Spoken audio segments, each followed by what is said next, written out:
നമസ്കാരം. പൂക്കി മുഖ്യമന്ത്രി സോഷ്യൽ മീഡിയയിൽ കയ്യടി നേടുമ്പോഴും സത്യപ്രതിജ്ഞ കഴിഞ്ഞ് 3 ദിവസമായിട്ടും മന്ത്രിമാരുടെ വകുപ്പ് നിശ്ചയിക്കാൻ കഴിഞ്ഞിട്ടില്ല എന്നത് വളരെ ഖേദകരമാണ്. മന്ത്രിമാർക്കൊക്കെ വസതികൾ കൈമാറി, അവർക്കൊക്കെ കാറ് കൊടുത്തു. വസതിയില്ലാത്ത ഒരു മന്ത്രിക്ക് വാടക വീട് പോലും ശരിയായിരിക്കുന്നു. പക്ഷേ മന്ത്രിമാർ ഏത് വകുപ്പ് ഭരിക്കും എന്നതിൽ നിശ്ചയമൊന്നുമില്ല. 102 സീറ്റുകൾ കൊടുത്ത് വിജയിപ്പിച്ച UDF സർക്കാർ ഇത് നാണക്കേടായി തന്നെ കരുതേണ്ടതുണ്ട്. എന്നിരുന്നാലും ഏകദേശം ധാരണയായെന്നും ഇന്ന് തന്നെ ഗവർണർക്ക് വകുപ്പുമായി ബന്ധപ്പെട്ട ശുപാർശകൾ സമർപ്പിക്കുമെന്നും ഗവർണർ വിജ്ഞാപനമിറക്കുമെന്നും കണക്കാക്കുന്നു.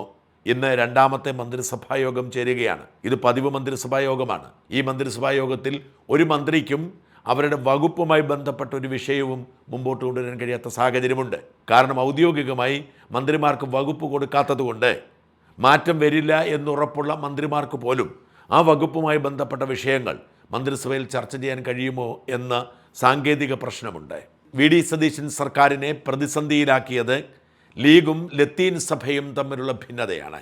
നേരത്തെ മുതൽ ലീഗ് ഒഴികെയുള്ള പൊതുസമൂഹത്തിൻ്റെ ആവശ്യം ലീഗിൻ്റെ കൈവശമുള്ള വിദ്യാഭ്യാസം കോൺഗ്രസ് പാർട്ടി ഏറ്റെടുക്കണമെന്നതാണ്. മഹാഭാഗ്യത്തിന് പിണറായി സർക്കാർ വിദ്യാഭ്യാസത്തെ രണ്ടാക്കി മാറ്റി, പൊതുവിദ്യാഭ്യാസവും ഉന്നത വിദ്യാഭ്യാസവും. അതുകൊണ്ട് കാര്യം എളുപ്പമായി ഉന്നത വിദ്യാഭ്യാസം ഇങ്ങെടുക്കുക, പൊതുവിദ്യാഭ്യാസം കൊടുക്കുക എന്ന നിലപാടിലേക്ക് എത്തി.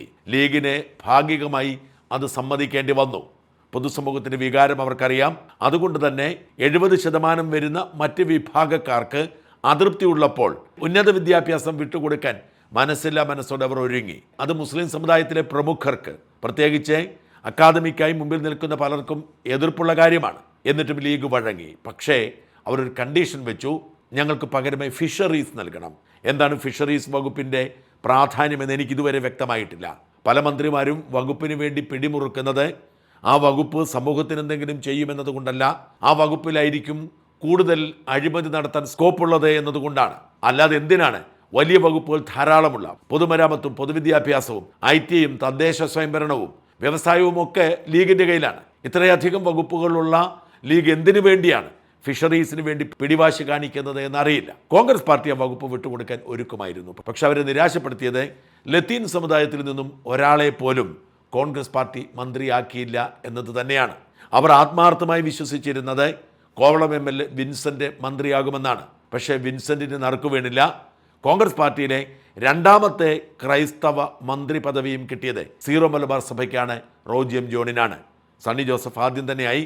രണ്ടാമത്തെ പദവി കിട്ടിയതും സീറോ മലബാർ സഭയ്ക്കാണ്. ഇതിൻ്റെ ഒരു അതൃപ്തി ലത്തീൻ സഭയ്ക്കുണ്ട്. അവർ സത്യപ്രതിജ്ഞ ചടങ്ങ് തന്നെ ബഹിഷ്കരിച്ചു. ഇതോടെ സത്യപ്രതിജ്ഞയ്ക്ക് മുമ്പ് തന്നെ മുഖ്യമന്ത്രി VD സതീശൻ സഭാസ്ഥാനത്ത് പോയി സംസാരിക്കുകയും ചർച്ച ചെയ്യുകയും ചെയ്തു. അപ്പോൾ അവർ മുമ്പോട്ട് വെച്ച ആവശ്യം ഫിഷറീസ് ഏറ്റെടുക്കണമെന്നാണ്. തങ്ങളുടെ സമുദായ അംഗം അല്ലെങ്കിൽ കടലിനെ അറിയുന്നവരാവണം ഈ പദവി ഏറ്റെടുക്കേണ്ടത് എന്നവർ നിർബന്ധം വെച്ചു. ഇതോടെ UDF വെട്ടിലായി. ആ തർക്കമായിരുന്നു ഇതുവരെ നീണ്ടത്. ഇന്നലെ മന്ത്രി CP ജോണും മന്ത്രി K. മുരളീധരനും സഭാസ്ഥാനത്തെത്തി അവരുടെ നിസ്സഹാവസ്ഥ അവതരിപ്പിച്ചിട്ടുണ്ട്. സഭ വഴങ്ങിയില്ല, സഭ പ്രതിഷേധത്തിലാണ്. പക്ഷേ ലീഗ് അമ്പിനും വില്ലിനും അടുത്തില്ല. ഒടുവിൽ ഇങ്ങനെ നീട്ടിക്കൊണ്ടു പോകാൻ കഴിയാത്തതുകൊണ്ട് ലീഗിൻ്റെ പിടിവാശിക്ക് കീഴടങ്ങിയിരിക്കുന്നു. ലീഗിന് ഫിഷറീസ് കൊടുത്ത് ഉന്നത വിദ്യാഭ്യാസം കോൺഗ്രസ് നേടിയിരിക്കുന്നു. ഉന്നത വിദ്യാഭ്യാസം റോജി M. ജോണിന് തന്നെയായിരിക്കും കൊടുക്കുന്നത് എന്ന് വ്യക്തമായിട്ടുണ്ട്. റോജി M. ജോണിൻ്റെ വകുപ്പിനെക്കുറിച്ചൊരു ആശങ്ക ബാക്കിയായിരുന്നു. ഉന്നത വിദ്യാഭ്യാസം എന്തായാലും റോജി M. ജോണിനായിരിക്കുമെന്ന് നിശ്ചയമായിട്ടുണ്ട്. സത്യപ്രതിജ്ഞ കഴിഞ്ഞ് 3-ാം ദിവസത്തേക്ക് കടന്നിട്ടും മന്ത്രിമാർക്ക് ഓഫീസിലെത്തി അധികാരമേൽക്കാൻ കഴിയാതെ പോയതിൻ്റെ പ്രധാന കാരണം ഇതായിരുന്നു. എന്ന് മാത്രമല്ല, വകുപ്പ് നിശ്ചയിക്കാതെ അവർക്ക് പ്രവർത്തനം തുടങ്ങാൻ കഴിയില്ല. എങ്കിലും ഏതാണ്ട് ഉറപ്പായ മന്ത്രിമാർ ഇന്നലെ ഓഫീസിലെത്തിയിരുന്നു. ആഭ്യന്തര വിജിലൻസ് മന്ത്രി രമേശ് ചെന്നിത്തല, റവന്യൂ വകുപ്പ് മന്ത്രി സണ്ണി ജോസഫ്, വ്യവസായ IT വകുപ്പ് മന്ത്രി PK കുഞ്ഞാലിക്കുട്ടി, വനം കശുവണ്ടി നൈപുണ്യ വികസന വകുപ്പ് മന്ത്രി ഷിബു ബേബി ജോൺ, ആരോഗ്യ വകുപ്പ് മന്ത്രി K. മുരളീധരൻ, വിദ്യാഭ്യാസ വകുപ്പ് മന്ത്രി ഷംസുദ്ദീൻ, ഗതാഗത വകുപ്പ് മന്ത്രി CP ജോൺ തുടങ്ങിയവരൊക്കെ ഇന്നലെ ഓഫീസിലെത്തുകയും അതാത് വകുപ്പിലെ ഉദ്യോഗസ്ഥരുമായി ചർച്ചകൾ നടത്തുകയും ചെയ്തു. എന്നാൽ ഉദ്യോഗസ്ഥർക്കൊക്കെ വൈകാതെ മാറ്റമുണ്ടായേക്കുമെന്നാണ് റിപ്പോർട്ട്. ഈ ഉദ്യോഗസ്ഥന്മാരൊക്കെ പ്രത്യേകിച്ച് വകുപ്പ് സെക്രട്ടറിമാർ പിണറായി വിജയൻ സർക്കാർ നിയോഗിച്ചവരാണ്. ഇതിലൊക്കെ മാറ്റം വരുമെന്ന് കണക്കാക്കുകയാണ്. എന്തായാലും പ്രാഥമിക ചർച്ചകൾ, പ്രാഥമിക പ്രശ്നങ്ങൾ പഠിച്ചുകൊണ്ടിരിക്കുന്നു. പരിഹാരത്തിനുള്ള ശ്രമം ആരംഭിക്കുന്നു എന്നാണ് മന്ത്രിമാർ പറയുന്നത്. വകുപ്പുകൾ പ്രഖ്യാപിക്കുന്നത് നീണ്ടുപോയതോടെ ചിലരുടെ വകുപ്പുകൾ അവർക്ക് നഷ്ടപ്പെട്ടേക്കുമെന്ന സൂചനയുണ്ട്. സുപ്രധാനമായ ആരോഗ്യ വകുപ്പിനൊപ്പം ദേവസ്വം വകുപ്പും കെ മുരളീധരനായിരുന്നു എന്നായിരുന്നു ആദ്യ റിപ്പോർട്ട്. എന്നാൽ കെ സി വേണുഗോപാലിൻ്റെ ടീം മാനേജറായ AP അനിൽകുമാറിനെ നല്ല വകുപ്പ് കിട്ടാത്തതിലുള്ള അമർഷം നിലനിൽക്കുകയാണ്. AP അനിൽകുമാറിന് ആരോഗ്യ വകുപ്പ് കൊടുക്കാനായിരുന്നു ആലോചന. നിലവിൽ ലഭ്യമായ ഏറ്റവും മികച്ച വകുപ്പായിരുന്നു, പക്ഷേ അത് മുരളീധരന് കൊടുക്കേണ്ടി വന്നു. അതുകൊണ്ട് മുരളീധരന് കൊടുത്ത വൈദ്യുതി വകുപ്പാണ് ഇപ്പോൾ അനിൽകുമാറിന് കിട്ടിയത്. സണ്ണി ജോസഫിൻ്റെ റവന്യൂ എടുത്ത് അനിൽകുമാറിന് കൊടുക്കാൻ ഒരു നീക്കം നടത്തി. എന്നാൽ മുഖ്യമന്ത്രിയും ആഭ്യന്തരമന്ത്രിയും അടക്കമുള്ളവർ എതിർത്തു. അത് നടക്കാതെ വന്നുവെന്നാണ് ചില റിപ്പോർട്ടുകൾ. തുടർന്ന് ദേവസ്വം വകുപ്പ് കൂടി കൊടുക്കാൻ തീരുമാനമായിരിക്കുന്നു എന്നാണ് അവസാനത്തെ സൂചന. ഇതുവരെ വകുപ്പിൻ്റെ കാര്യത്തിൽ അന്തിമ തീരുമാനമാകാത്തവരുണ്ട്. ടി സിദ്ദിഖിൻ്റെ കൃഷി വകുപ്പിൻ്റെ കാര്യത്തിൽ തീരുമാനമായിട്ടില്ല. ഭക്ഷ്യ സിവിൽ സപ്ലൈസ് വകുപ്പ് അനൂപ് ജേക്കബിന് കൊടുക്കുന്ന കാര്യത്തിലും പരാതിയുണ്ട്. മുമ്പ് അനൂപ് ജേക്കബ് ഭക്ഷ്യ സിവിൽ സപ്ലൈസ് വകുപ്പിലായിരുന്നു. വലിയ തോതിൽ അഴിമതി ആരോപണം അദ്ദേഹത്തിനെതിരെ ഉയർന്നു വന്നിരുന്നു. അതുകൊണ്ട് തന്നെ സുപ്രധാനമായ ഭക്ഷ്യ സിവിൽ സപ്ലൈസ് വകുപ്പ് അനൂപ് ജേക്കബിൽ നിന്ന് മാറ്റണം എന്ന ആവശ്യം കോൺഗ്രസിൽ തന്നെ ചിലർക്കുണ്ട്. ഇന്ന് തന്നെ എല്ലാത്തിനും അന്തിമ തീരുമാനമുണ്ടായേക്കും. ഒരുപക്ഷേ മന്ത്രിസഭാ യോഗത്തിന് മുൻപ് വിജ്ഞാപനം ഇറങ്ങിയില്ലെങ്കിലും വകുപ്പിനെക്കുറിച്ചുള്ള ധാരണയോടുകൂടിയായിരിക്കും മന്ത്രിസഭാ യോഗം ചേരുന്നത് എന്നാണ് റിപ്പോർട്ടുകൾ. എന്തായാലും സത്യപ്രതിജ്ഞയ്ക്ക് ശേഷം 2 ദിവസം പിന്നിട്ടപ്പോൾ വളരെ പോസിറ്റീവായ പല മാറ്റങ്ങളും കണ്ടു തുടങ്ങിയിട്ടുണ്ട് എന്ന് പറയട്ടെ. ഇതിലേറ്റവും സുപ്രധാനമായത് സെക്രട്ടേറിയറ്റിലെ ഏറ്റവും പ്രധാനപ്പെട്ട കവാടം നോർത്ത് ഗേറ്റ് എന്ന് പറയും. നമുക്കൊക്കെ അറിയാം, നമ്മൾ സെക്രട്ടേറിയറ്റിന് മുമ്പിൽ പോയാൽ പ്രധാന ഗേറ്റായി നമ്മൾ കാണുന്നത് നോർത്ത് ഗേറ്റാണ്. സെക്രട്ടേറിയറ്റിലേക്ക് എല്ലാ കാഴ്ചയും കൃത്യമായി കിട്ടുന്ന, നേരെ കയറുന്ന, സെക്രട്ടേറിയറ്റിൽ സമരമൊക്കെ നടക്കുന്നത് അവിടെയാണ്. ആ ഗേറ്റ് അടച്ചിട്ടിരിക്കുകയായിരുന്നു പിണറായി അധികാരത്തിൽ വന്നതിന് ശേഷം. അതായത് സെക്രട്ടേറിയറ്റിൻ്റെ പ്രധാന ഗേറ്റ് അടച്ചിട്ടിട്ട് കന്റോൺമെൻറ്റ് പോലീസ് സ്റ്റേഷന് സൈഡിൽ ഇന്ത്യൻ കോഫി ഹൗസിൻ്റെ പരിസരത്തുള്ള വളരെ ഇടുങ്ങിയ ഗേറ്റിലൂടെയായിരുന്നു പിണറായി വിജയനും സംഘം പോയിക്കൊണ്ടിരുന്നത്. സമര ഗേറ്റ് എന്നാണ് അറിയപ്പെടുന്നത് ഈ പ്രധാന ഗേറ്റ്, നോർത്ത് ഗേറ്റ്.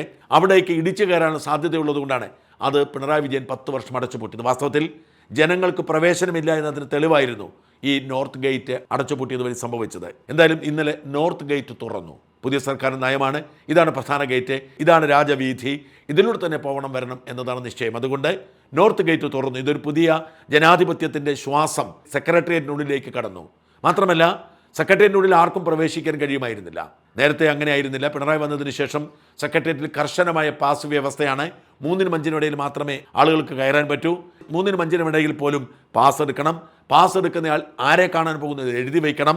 അത്ര നിർബന്ധമായിരുന്നു. ഒരു തരത്തിലുള്ള അനുമതിയും ഉണ്ടായിരുന്നില്ല. ഉദ്യോഗസ്ഥർ പോലും ID കാർഡ് കാണിച്ചാൽ മാത്രമേ പറ്റൂ എന്നുള്ള സാഹചര്യമുണ്ട്. അതെല്ലാം മാറി. ഇന്നലെയൊക്കെ സെക്രട്ടേറിയറ്റിലേക്ക് ആൾ പ്രവാഹമായിരുന്നു. ചില റാൻഡം സുരക്ഷാ പരിശോധനകളുണ്ടെങ്കിലും കർശനമായ പരിശോധന ഉണ്ടായിരുന്നില്ല, പാസ് ഉണ്ടായിരുന്നില്ല. എന്നാൽ പാസ് തിരിച്ചു വരുമെന്ന് തീർച്ചയാണ്. പാസ് ഇല്ലാതെ സെക്രട്ടേറിയറ്റിൻ്റെ പ്രവർത്തനം അവതാളത്തിലാകും. ഇന്നലെ അതിന് ഉദാഹരണമായിരുന്നു. സ്വാതന്ത്ര്യ പ്രഖ്യാപനത്തിൻ്റെ ആദ്യ ദിനമെന്ന നിലയിൽ ആയിരക്കണക്കിന് ആളുകൾ സെക്രട്ടേറിയറ്റിലേക്ക് ഇടിച്ചു കയറി.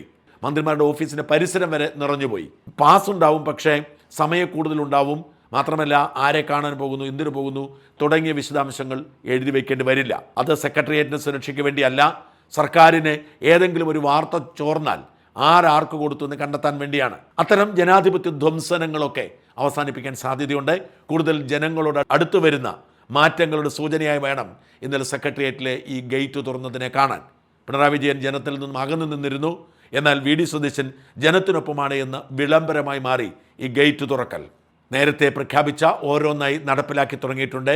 വയോജനക്ഷേമത്തിന് വേണ്ടി ഒരു വകുപ്പ് ആരംഭിച്ചുകൊണ്ട് വിജ്ഞാപനം ഇറക്കിയിട്ടുണ്ട്. മന്ത്രിയെ നിശ്ചയിച്ചിട്ടില്ല, വകുപ്പ് വരുമ്പോഴേ അറിയാൻ പറ്റൂ. ഇത് UDFിൻ്റെ പ്രകടന പത്രികയിൽ ഉള്ളതാണ്. ഇതുവരെ വളരെ പ്രത്യാശയും പ്രതീക്ഷയും നൽകുന്ന പ്രഖ്യാപനങ്ങളും ഉത്തരവുകളുമാണ് പുറത്തു വന്നിരിക്കുന്നത്. മാത്രമല്ല സെക്രട്ടേറിയറ്റിൻ്റെ പ്രധാന കവാടം തുറക്കുന്നതടക്കം നിയന്ത്രണമില്ലാതെ ആളുകൾക്ക് കുറച്ചു ദിവസമെങ്കിലും സെക്രട്ടേറിയറ്റിനുള്ളിൽ കയറാൻ പറ്റുന്നതടക്കമുള്ള കാര്യങ്ങൾ വളരെ പോസിറ്റീവായൊരു മാറ്റം കൊണ്ടുവരുന്നതിൻ്റെ സൂചനയായി മാറുന്നു.